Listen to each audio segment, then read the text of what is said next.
Estamos de volta com 27 segundos. Nesse segundo bloco, vamos continuar a entrevista com o senador Cícero Lucena, candidato do PSDB a prefeito de João Pessoa, que disputará o segundo turno das eleições deste ano com o deputado estadual Luciano Cartacho, do PT. Aqui comigo, no 27 segundos, nos estúdios da RCTV, a jornalista Lena Guimarães. Senador, no bloco anterior, o senhor falou das composições políticas e falou da presença do ex-senador José Maranhão, do ex-governador José Maranhão em seu palanque, que o seu partido tem trabalhado nisso, o senhor tem tentado fazer com que esse apoio também seja anunciado. No primeiro turno, o senador Cássio Cunha Lima esteve no seu palanque, participou, se eu não me engano, de 3 comícios, ou um pouco mais de 3 comícios, aqui em João Pessoa. A presença do ex-governador José Maranhão não afastaria o senador Cássio Cunha Lima do seu palanque? Em absoluto. Nós estamos discutindo ideias e propostas para a cidade de João Pessoa. E o meu partido me tem como candidato. E, obviamente, que o meu partido e o próprio senador Cássio Cunha Lima compreende a importância de buscarmos essa vitória, até para que nós possamos resgatar a forma de cuidar de uma cidade que o PSDB já praticou na cidade de João Pessoa, Campina Grande e tantos outros exemplos. Então, que é cuidar principalmente daqueles que mais precisam. Com certeza absoluta que se ocorrer a vinda do ex-governador Maranhão, será muito bem-vinda. O senhor disse anteriormente que não ia nacionalizar nem estadualizar a campanha, mas ia discutir só João Pessoa. Mas a campanha ela já não está naturalmente colocada num contexto nacional, quando acontece um confronto do PT com o PSDB, as duas forças, né, que vivem se confrontando no país? Não. O senhor não acha, por exemplo, que o PT vai ter uma ação mais efetiva, uma presença mais forte, PT nacional, dentro da campanha de João Pessoa nesse segundo turno? Quando eu digo isso, Lena, é no sentido de que nós não vamos estar discutindo os problemas nacionais, tá certo? Eu acredito que não é oportuno para o eleitor de João Pessoa querer que o prefeito fique discutindo nesse momento da eleição os problemas nacionais. Isso sem separar do nosso posicionamento a nível nacional e a nível estadual e a nível local. Mas eu digo aqui, para o eleitor, ele está querendo saber, não é se está ocorrendo um mensalão a nível nacional, se é outro problema nacional, crise econômica, porque não é o prefeito de João Pessoa que vai resolver isso. Nós vamos discutir, são os problemas da cidade. Está tendo médico no PSF? Os medicamentos estão atendendo a demanda da população, as maternidades estão atendendo o número de mães grávidas que precisa atender, os hospitais estão fazendo as cirurgias que deveriam estar fazendo, as ruas estão sendo tratadas da mesma forma, a solução do trânsito está sendo equacionada, está pensando no futuro da cidade. É isso que vai interessar ao eleitor a decidir o seu voto. Até porque as questões nacionais serão tratadas em outra oportunidade, a questão estadual, com a saída da candidata do governador, eu acho que dá uma aliviada nessa questão, porque infelizmente no primeiro turno teve uma participação efetiva do governador, então se chegou a estadualizar a eleição, mas nesse momento interessa a discussão, vai ser Cícero ou Cartacho quem vai ser o prefeito, então é isso que tem que ser discutido. Mas em termos de influência e de participação efetiva de governo federal e de governo municipal, eu acho que das máquinas na eleição, o senhor teme que isso possa acontecer? Eu tenho certeza que vai acontecer, mas Deus já provou que mesmo eu enfrentei 2, né, e consegui sobreviver, né? Então é quase que, se você for para o lado bíblico, vai ser Davi contra Golias, né? Então, mas isso, Deus dá o frio conforme o cobertor. Eu sou calejado e acostumado a enfrentar dificuldades, então para mim isso não é problema. Para mim o que eu quero é merecer a confiança do povo de João Pessoa, é conquistar essa confiança com ideias, com propostas, com práticas, para que a gente possa efetivamente enfrentar. Porque está provado quantas máquinas não já foram derrotadas quando a vontade do povo assim é o que deseja. Tem uma pedra no seu caminho nessa sua proposta aí de conquistar a confiança do pessoense, né? Que é isso, que é essa campanha que foi feita, que o senhor, sempre que está em questão, é colocada, que é a confraria, né? É verdade, Helena. Como é que o senhor pretende recuperar a confiança do eleitor pessoense depois dessas denúncias? Você sabe que tem um ditado que quem disso usa, disso cuida. Como a minha prática de fazer política não é, primeiro, inventando coisas, segundo, caluniando, difamando ninguém, tá certo? Eu não cuidei dessa etapa. Eu me preocupei em fazer proposta para a cidade de João Pessoa. Infelizmente, isso veio à tona, tá certo? Da forma que veio, em determinado momento, com panfleto, com carro de som, com visita às casas, às pessoas denigrindo a minha imagem e também com a propaganda na TV que nós conseguimos suspender na Justiça Eleitoral. Por isso que nós fizemos questão de fazer um dossiê, que é chamado Dossiê da Verdade, sobre o caso Confraria, tá certo? Onde aqui nós rebatemos com provas algumas ações de difamação que nós fomos vítima. Por exemplo, a mentira dizendo que eu fui preso em casa e levado algemado para a Polícia Federal. Nessa publicação aqui, a verdade tem um depoimento do ex-superintendente da Polícia Federal, Golmino, que foi quem fez, acompanhou toda a operação. E se você entrar na nossa página da internet, cicero45.com.br, você vai ter a oportunidade de assistir o vídeo, tá certo, de Golmino contando o que ocorreu, onde ele diz de forma categórica, até eu já tinha afirmado, mas os meus adversários continuavam insistindo que eu tinha sido algemado.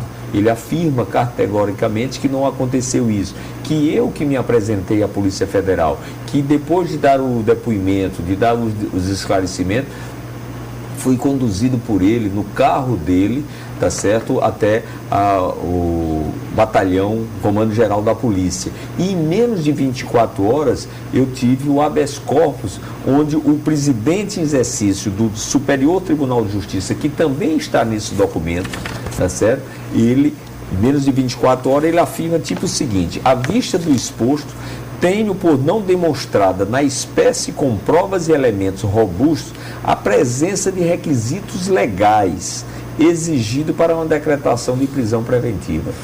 Ou seja, em outras palavras, ele diz que o pedido foi abusivo, tá? Em menos de 24 horas. Da mesma forma, eles dizem que houve desvio de 100 milhões de reais. Ora, Helena, está aqui o laudo da Receita Federal, depois de quebrar o sigilo bancário meu e telefônico, de Laura Emília, de Mateus, meu filho mais novo, com 17 anos de idade, de Janine e de Messinho, por 10 anos. Nenhum político na Paraíba já passou por isso. E aqui ele diz que a nossa variação patrimonial e a movimentação financeira são regulares, foram regulares nesse período, ou seja, compatível com as nossas rendas. Da mesma forma, em relação a esse desvio, está aqui um documento da Caixa Econômica que diz que em todos os convênios firmados com a Prefeitura, é ela a responsável pela definição do preço unitário. Era ela que liberava as medições e liberava o pagamento depois de verificar com o seu quadro técnico a execução dessas obras. Então isso desmistifica de uma vez por toda essa calúnia de recursos. Até porque a semana passada, tá certo? Mais uma vez, eles tentaram uma nova ação para a construção do Hoje Trauminha, dizendo que eu tinha que devolver 12 milhões. E a juíza sentenciou pelo arquivo dessa ação, exatamente por não ter superfaturamento, porque o Ministério da Saúde já tinha aprovado as contas e o próprio Tribunal de Contas já tinha aprovado. Da mesma forma, eles ficaram repetindo que eu tinha 40 processos, que não é verdade, os 40 processos. Você sabe muito bem, Helena, como jornalista, que qualquer cidadão pode chegar no Tribunal de Contas da União e fazer denúncias sobre convênios com recurso federal. O Tribunal de Contas não abre um processo, ele abre uma tomada de conta especial para ver se aquele convênio foi cumprido as suas exigências e as condições previstas. De 22 denúncias que foram feitas pelo ex-governador pelo atual governador Ricardo Coutinho, e aqui tem um documento provando que parte da denúncia foi uma delas, tá certo? Dos 18 que foram a julgamento, eu fui inocentado nos 18. Nós temos ainda aqui, que vocês sabem muito bem, que é a questão que eles afirmam que tenta retardar seu julgamento e eu era contra a quebra do sigilo nos processos do Confraria. Está aqui protocolado, em fevereiro desse ano, ao então ministro Celso de Mello, um pedido meu de prioridade no julgamento do processo, porque eu sabia que meus adversários iam querer trazer esse tema e de forma maldosa a discutir esse tema. Então, em fevereiro, eu pedi a primeira vez na história do Supremo que alguém que tem um processo lá que pede para ser julgado. Protocolado em fevereiro desse ano. Tá? Renovado agora, quando a candidata me fez o desafio, Estela Isabel me fez o desafio, eu protocolei no outro dia no Supremo Tribunal Federal dizendo que eu não tinha nada a me opor contra a liberação da quebra do sigilo e renovei mais uma vez a preferência do julgamento, agora que o processo está com a ministra Rosa. Da mesma forma, eles entraram com a ação dizendo que eu não era ficha limpa e não podia ser candidato. Ganhei pelo juiz eleitoral, eles recorreram ao Tribunal Regional Eleitoral e mais uma vez ganhei. Até porque, Helena, de todos os candidatos, eu sou o único que votou na ficha limpa, obviamente pela condição do senador. Apresentei também nesse dossiê uma certidão do Tribunal de Contas do Estado, que vocês sabem que é quem fiscaliza as contas das prefeituras, dos 8 anos da minha administração. Tá? Também aprovadas no Tribunal de Contas. Todas as suas contas? Todas as minhas contas, sem ressalva. Tá? E também apresentei a maior comenda que a Polícia Federal faz, o Departamento Nacional de Polícia Federal faz, que faz a cada 2 anos, escolhe autoridades para serem homenageados. Esse ano eu fui homenageado com 2 senadores, o presidente da Comissão de Constituição e Justiça, senador Eunício, e do Valdir Raupp, presidente nacional do PMDB, e também de 2 ministros do Supremo Tribunal Federal.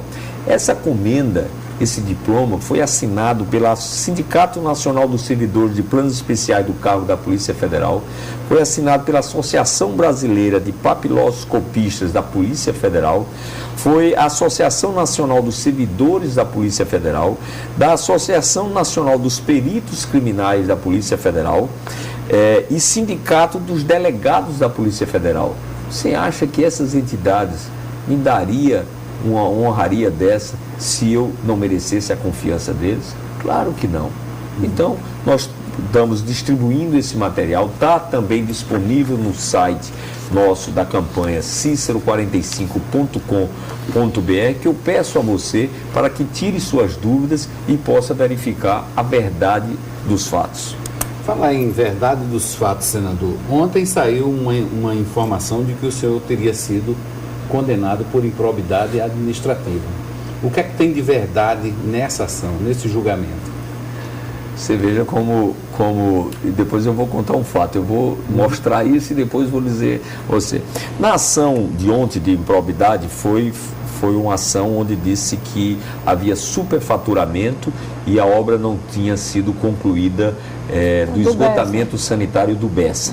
Primeira coisa que é bom que a história resista é o seguinte: o senhor tinha deixado a obra pela metade Isso. e o dinheiro tinha sumido. Isso. E a primeira coisa, Helena, que é importante nesse aspecto é o primeiro mostrar a minha responsabilidade como gestor. Todo mundo sabe que o esgotamento sanitário é tarefa da CAGEPA, que é um órgão estadual. Mas sabedor do problema que representa o esgotamento sanitário no Bessa, questão ambiental e questão de saúde pública, nós resolvemos buscar recurso para fazer o esgotamento sanitário. E fizemos com a responsabilidade que um gestor deve ter. João Pessoa não sabe, você que mora do Bessa não sabe, mas todo o esgoto do Bessa, ele é tratado nas pedreiras do Roge. A gente coleta no Bessa, tem estações de bombeamento que bombeia através de emissários de tubulações grandes para ir até as pedreiras do Roge. E qual foi a nossa demonstração de responsabilidade, Helena? É que nós deixamos essa estrutura preparada para receber todo o esgotamento sanitário futuro de Cabedelo. Futuro da cidade de Cabedelo. Por quê? O solo do Bessa e o Cabedelo é um solo arenoso. Arenoso quer dizer que há uma comunicação entre os líquidos com facilidade. Uma chuva, no instante, é absorvido. O lençol freático é elevado. Então, o esgotamento, sendo por fossa, contaminava o lençol freático e contaminava as nossas praias. tá certo? Então nós fizemos como prioridade o esgotamento sanitário para acabar essa questão de saúde pública e poder fazer a urbanização que hoje tem o Bessa. Nenhum prefeito que me sucedeu não poderia ter calçado as ruas, nem o governador Cássio, que calçou e pavimentou tantas ruas do Bessa, poderia ter sido feito se eu não tivesse tido a responsabilidade de fazer aquele esgotamento.